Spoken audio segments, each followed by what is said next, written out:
बिस्मिल्लाहिर्रहमानिर्रहीम। अस्सलाम वालेकुम girls, this is your maths teacher Anisa. बेटा हम लोग कर रहे हैं यूनिट 5 सिंप्लीफिकेशन। इस यूनिट में हम लोगों ने रीड किया है ब्रैकेट्स के बारे में और बॉडीमास रूल के बारे में। जैसा कि आपको मालूम है कि हमारे पास 4 टाइप्स ऑफ ब्रैकेट्स होती हैं। नंबर 1, इस ब्रैकेट को हम लोग कहते हैं बार ब्रैकेट और विनकुलम। नंबर 2, इस ब्रैकेट को हम लोग कहते हैं राउंड और कर्व ब्रैकेट और पैरेंथेसिस। नंबर 3, ये कर्ली शेप है तो इसे हम लोग कहते हैं कर्ली ब्रैकेट और ब्रेसेस। नंबर 4, इसे हम लोग कहते हैं बॉक्स ब्रैकेट और स्क्वायर ब्रैकेट। अब इन ब्रैकेट्स को हम लोग सॉल्व करते हैं बॉडीमास रूल के अकॉर्डिंग। बॉडीमास रूल क्या है? B for brackets of, D for division, M for multiplication, A for addition, S for subtraction. ये हम लोग पहले रीड कर चुके हैं। अब हम लोग रीड करेंगे वर्ड प्रॉब्लम के बारे में।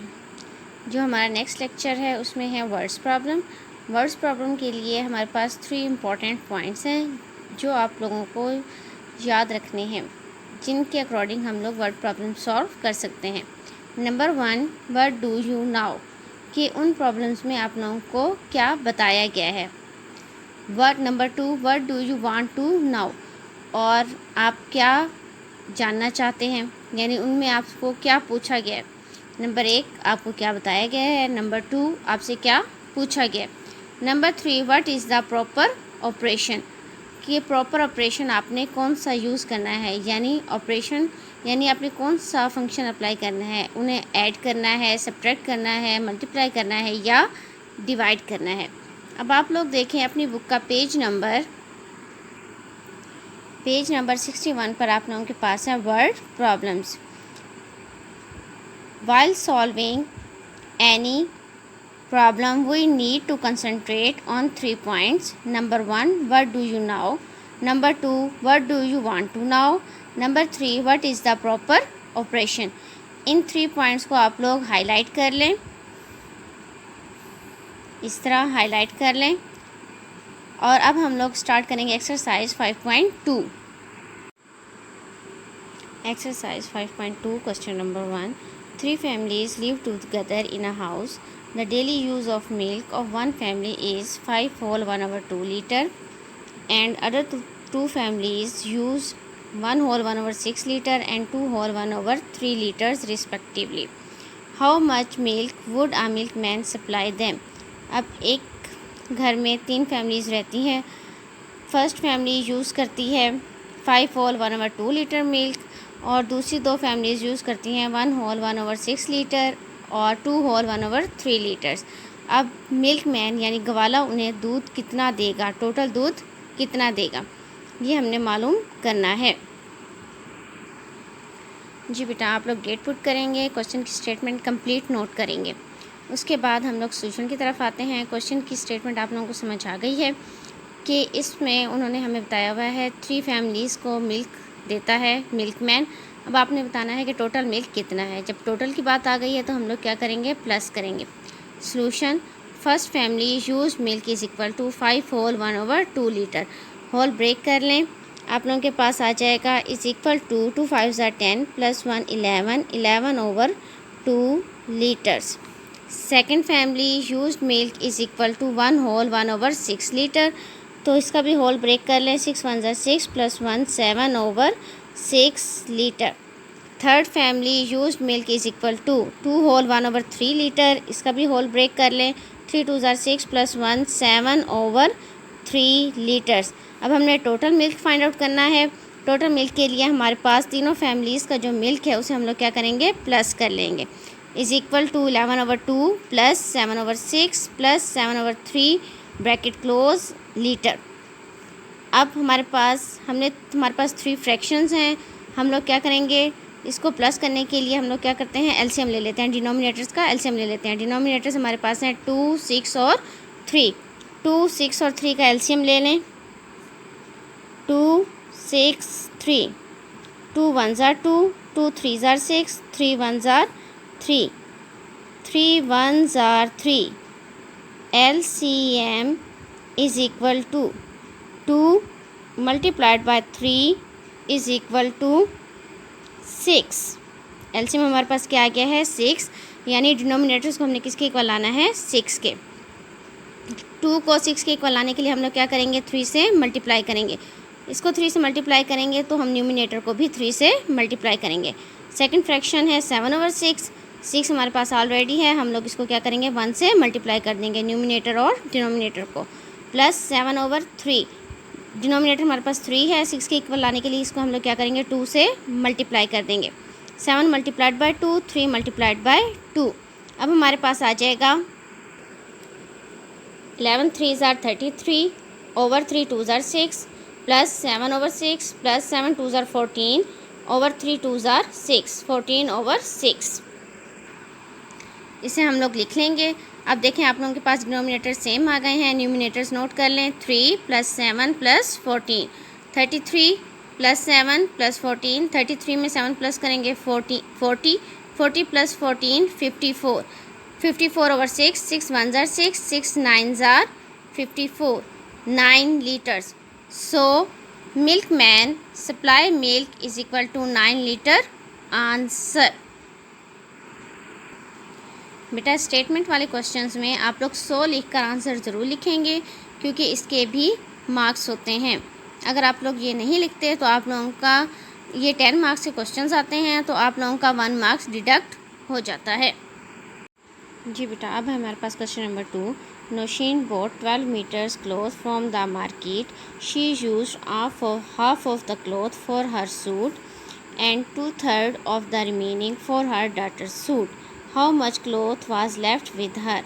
नौशीन ने मार्केट से ख़रीदा 12 मीटर क्लॉथ। उसने she use half of cloth for her suit, उसने आधा अपने लिए यूज़ किया। हाफ किसे कहते हैं आधा को। उसने जो कपड़ा ख़रीदा उसमें से हाफ अपने सूट के लिए यूज़ किया, बाकी जो उसके पास बच गया उसका 2/3 उसने अपनी बेटी के सूट के लिए यूज़ किया।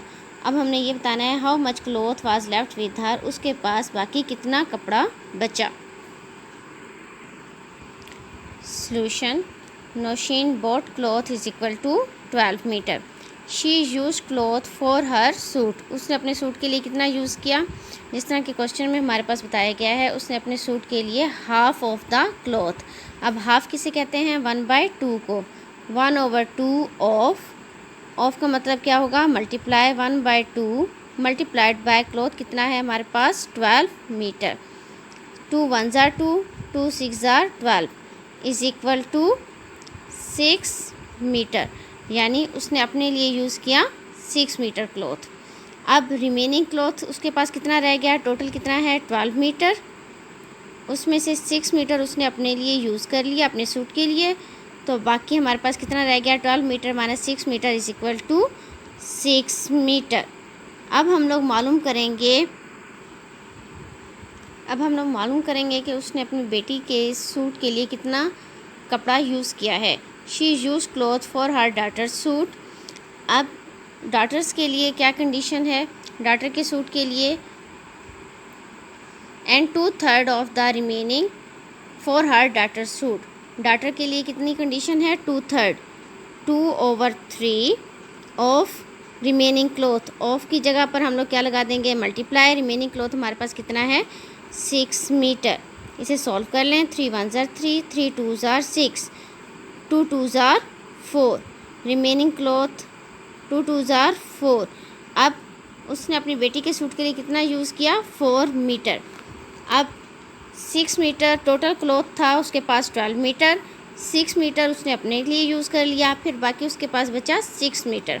अब उस 6 मीटर में से 4 मीटर उसने अपनी बेटी के सूट के लिए यूज़ कर लिया, बाकी उसके पास कितना बचा यही उन्होंने हमसे पूछा था ना, how much cloth was left with her, उसके पास बाकी कितना बचा ये हमने बताना है। क्लॉथ लेफ्ट विद हर, अब उसके पास रिमेनिंग क्लॉथ था 6 मीटर, 6 मीटर माइनस बेटी के लिए उसने यूज़ किया 4 metre is equal to 2 metre. 6 में से 4 माइनस कर देंगे 2 metre. Cloth left with her is equal to 2 metre, उसके पास बाकी कितना कपड़ा बचा 2 मीटर। आंसर। यही उन्होंने हमसे पूछा था। Question number 3। Ahmed required 18 hole 1/2 feet long cable wire for a connection. He joined two lengths of wires of 9 hole 3/4 feet and 11 hole 1/6 feet. Now, how much length does he have more than the required length? Ahmad ने cable wire का connection करना है, उसको कितनी wire की ज़रूरत है? 18 whole 1/2 feet wire की ज़रूरत है। अब उसके पास 2 पीसीज हैं वायर के, उनकी मेजरमेंट कितनी है? एक पीस की मेजरमेंट है 9 होल 3/4 फीट और दूसरे की है 11 होल 1/6 फीट। अब वो इन दोनों को ज्वाइन कर लेता है। Now how much length does he have more than the required length? अब उसको ज़रूरत थी 18 होल 1/2 फीट की, 2 पीसेस थे, उसको उन्होंने ज्वाइन किया। अब वो ये पूछ रहे हैं कि उसके पास उसकी ज़रूरत से ज़्यादा कितनी लेंथ वायर की मौजूद है। इसका हम लोग सोल्यूशन करेंगे। Solution, Ahmad required length is equal to 18 whole 1/2 feet. इतनी लेंथ की उसे ज़रूरत है। हम होल ब्रेक करेंगे। 18 2s are 36 प्लस 1 37/2 फीट। अब इतनी वायर की उसे ज़रूरत है, लेकिन उसके पास 2 पीसीज हैं। एक वायर की मेजरमेंट है 9 होल 3/4 फीट और दूसरी की है 11 होल 1/6 फीट।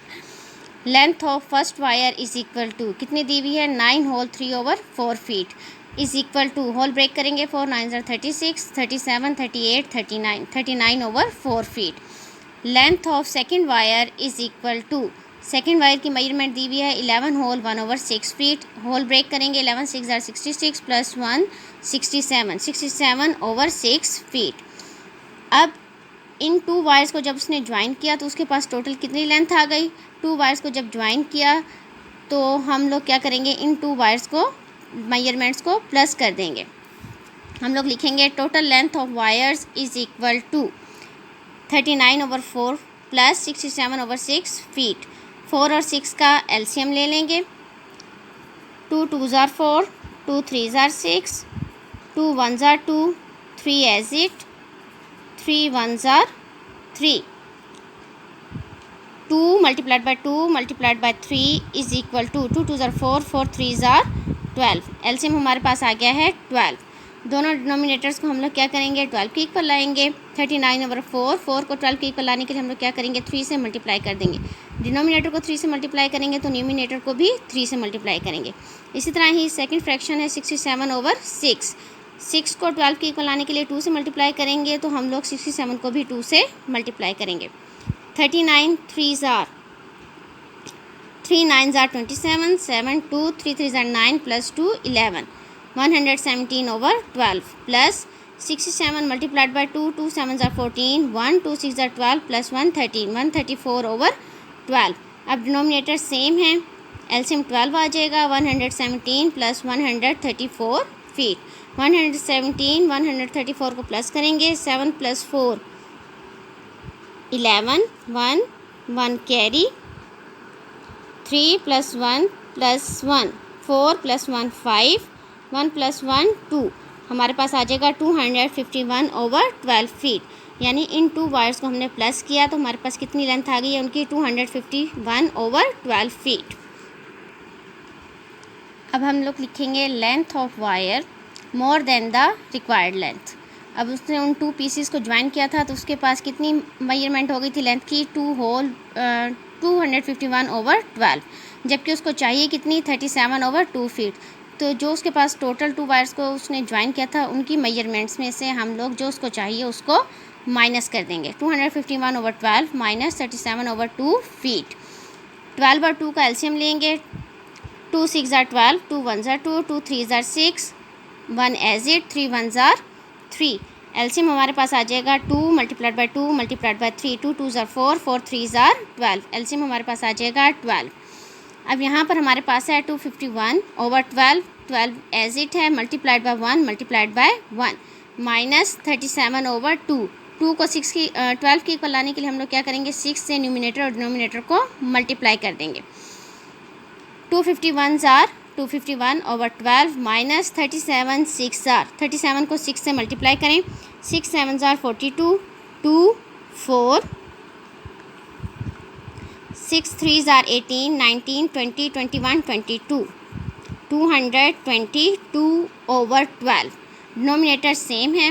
251 माइनस 222. 251 में से 222 को माइनस करेंगे. 1 में से 2 माइनस नहीं हो सकता, 1 बोरो करेगा. 11 यहाँ रिमेनिंग रह जाएगा 4. 11 में से 2 माइनस करेंगे, हमारे पास आ जाएगा 9. 4 में से 2 माइनस करेंगे 2, 29. यहाँ पर हमारे पास 2 में से 2 माइनस करेंगे 0. यहाँ पर हमारे पास क्या आ जाएगा 29 over 12 फीट. अब हमारे पास इम्प्रॉपर फ्रैक्शन है. 29 को 12 से डिवाइड करेंगे. 29 अंदर 12 से डिवाइड करेंगे. 12 2s are 24 माइनस 9 में से 4 माइनस करेंगे 5. हमारे पास आ जाएगा 2 होल 5 over 12 फीट. यानी ये हमारे पास वो मेजरमेंट है वायर की जो उसकी ज़रूरत से ज़्यादा है. So he has 2 whole 5 over 12 feet length more than the required length. Answer. Question number 4. Salim's salary is rupees 12,000. He gave 1/12 of his salary as alms, half of the remaining for house expenditures, and 2/5 of the remaining as debt that was due upon him. What is the remaining salary with him? Salim की salary है 12,000. उसमें से वो 1/12 part क्या करता है, as आ arms देता है, यानी खैरात कर देता है. अब हाफ ऑफ द रिमेनिंग, बाकी जो उसके पास बच जाता है फॉर हाउस एक्सपेंडिचर्स, उसमें से हाफ हाउस एक्सपेंडिचर्स के लिए स्पेंड करता है. And 2/5 of the remaining as डेप्ट that was due upon him. अब रिमेनिंग में यानी आर्म्स करने के बाद, हाउस एक्सपेंडिचर्स के बाद उसके पास जो रिमेनिंग अमाउंट बचती है उसमें से 2/5 पार्ट वो क्या करता है, उधार उतारता है. What is the remaining salary with him. उसकी रिमेनिंग सैलरी आपने बतानी है, ये उन्होंने आपसे पूछा है. Solution. Salim salary is equal to rupees 12,000. He gave as alms is equal to 1/12 multiplied by rupees 12,000. वो 1/12 सैलरी का आर्म करता है, तो हम लोग क्या लिखेंगे, 1/12 multiplied by rupees 12,000. 12 1s are 12, 3 zeros as it, 1000 1s are 1000 is equal to rupees 1000. अब उसकी सैलरी है 12,000, उसमें से 1000 रुपीज़ वो एज आ आर्म्स देता है. रिमेनिंग अमाउंट उसके पास हम लोग क्या करेंगे, 12 रिमेनिंग अमाउंट के लिए हम लोग क्या करेंगे, 12,000 में से 1000 रुपीज़ को माइनस करेंगे. आप लोग लिखेंगे remaining amount is equal to, total salary थी रुपीज़ 12,000 माइनस एज आर्म्स दिया उसने 1000 रुपीज़ माइनस रुपीज़ 1000.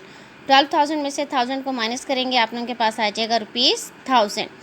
अब हाउस एक्सपेंडिचर्स के लिए उन्होंने क्या कंडीशन दी है कि जो रिमेनिंग अमाउंट है उसका हाफ मीन्स 1/2.